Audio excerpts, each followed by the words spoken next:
रामचन्द्राय जनकराजमनोहराय मामकाभीष्टदाय महितमङ्गलम् कौशलेशाय मन्दहासदासपोषणाय वासवाडि विनुतसद्वराय मङ्गलम् चारुकुङ्कुमोपेतचन्दनादिचर्चिताय हारकटकशोभिताय भूरिमङ्गलम् ललितरत्नकुण्डलाय तुलसीवनमालिकाय जलजसदृशदेहाय चारुमङ्गलम्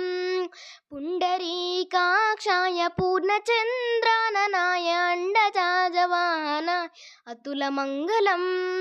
देवकेशुपुत्राय देवमेमोत्तमाय भावजा गुरुवराय भव्यमङ्गलम्